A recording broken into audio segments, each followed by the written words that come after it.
Bonjour, nous voici donc au 6e jour de notre méditation sur notre Père. J'espère en tout cas que ces méditations vous ont fait du bien et que ça vous a permis maintenant d'intégrer, que vous avez commencé à intégrer dans votre routine de prière ou dans votre manière de prier le Notre Père.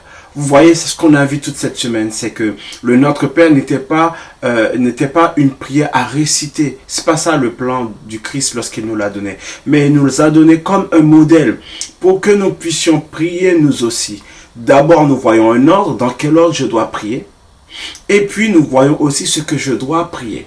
Alors, je t'encourage, si tu ne l'as pas encore commencé, à intégrer dans ta vie de prière le Notre Père. Tu peux même prendre cette habitude-là sur les prochains jours qui vont arriver. Prendre le temps tout simplement d'essayer de te rappeler, que tu connais par cœur le Notre Père, et de te rappeler les différentes étapes, les différents types de prières et de prier ainsi. Tu verras que ta vie de prière sera beaucoup plus fluide. Ta vie de prière sera beaucoup plus... tu prieras de manière beaucoup plus profonde, de manière beaucoup plus longue si tu en as besoin. Tu peux le faire courtement, tu peux le faire plus longuement en fonction de ce dont tu as besoin. Mais je t'encourage à prier cette prière que le Seigneur nous a laissée. Aujourd'hui, nous finissons donc, nous voyons la dernière requête de Jésus dans le Notre Père.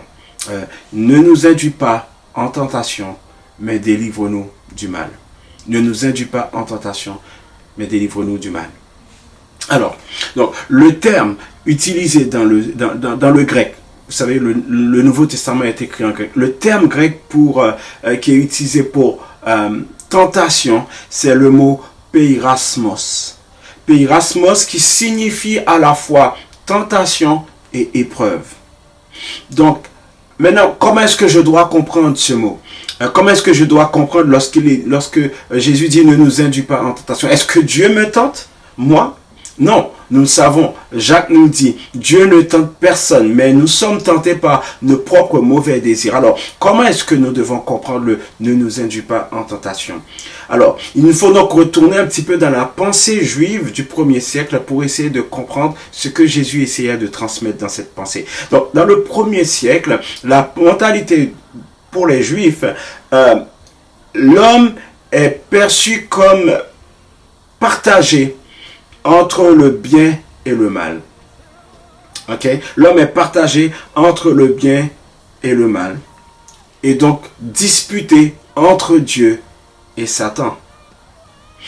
Et donc, quand nous comprenons ça, le mot peirasmos, donc tentation, désigne non pas l'attrait intérieur que nous pouvons éprouver pour quelque chose de mauvais ou quelque chose qui est défendu, mais plutôt l'épreuve dans laquelle Satan cherche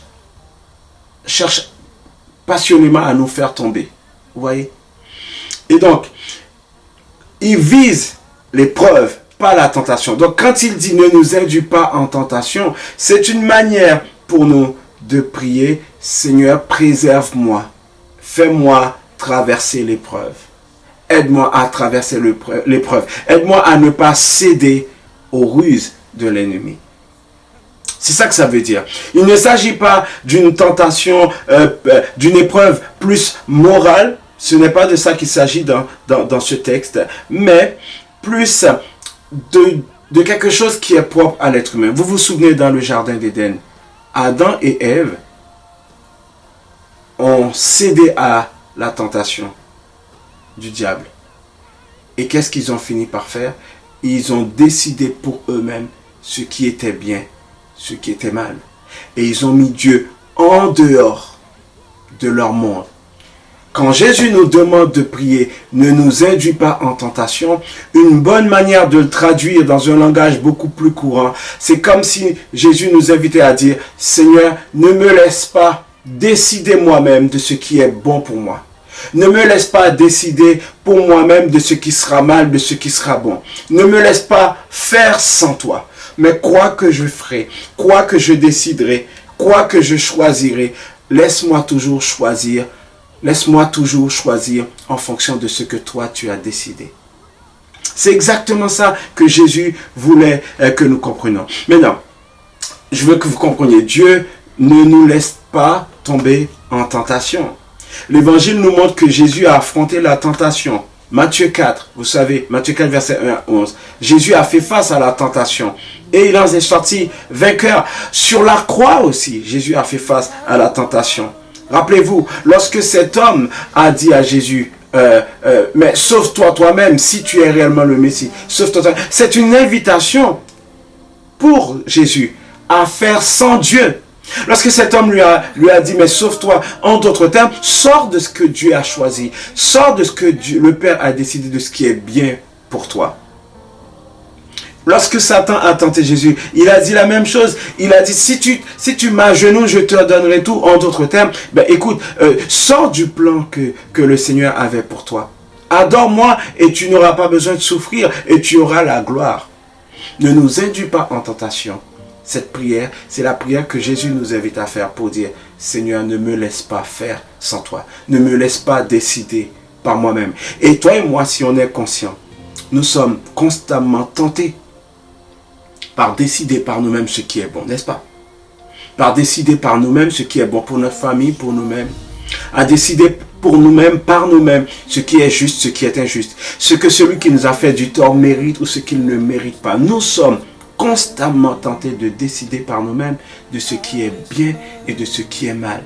Mais lorsque nous prions, ne nous induis pas en tentation. Jésus nous invite à prier, Seigneur, aujourd'hui, ne me laisse pas faire sans toi.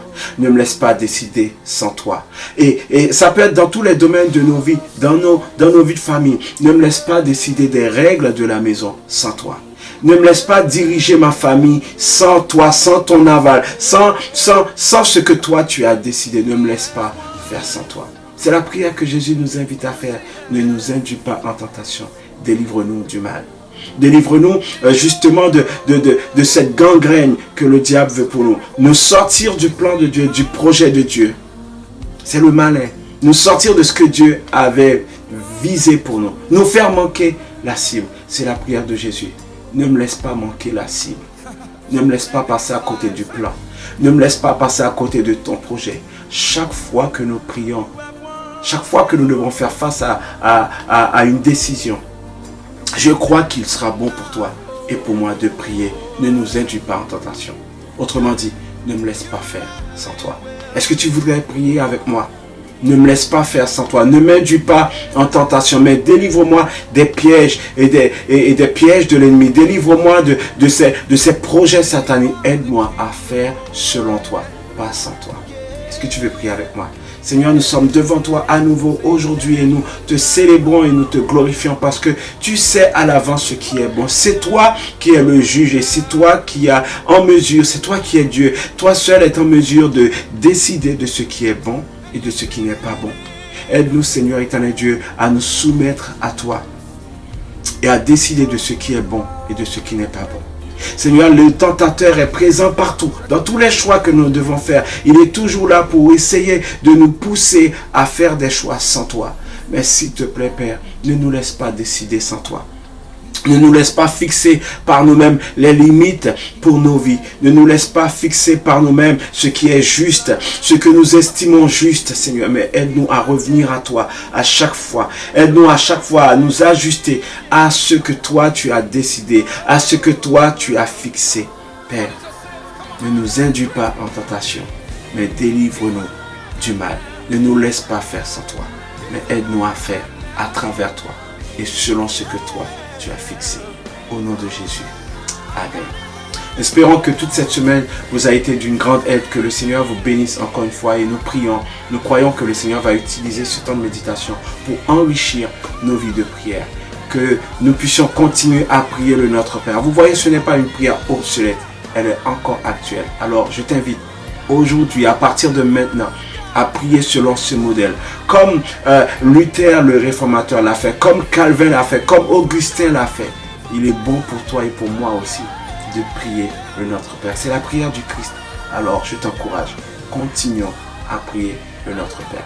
Que Dieu te garde et que Dieu te bénisse.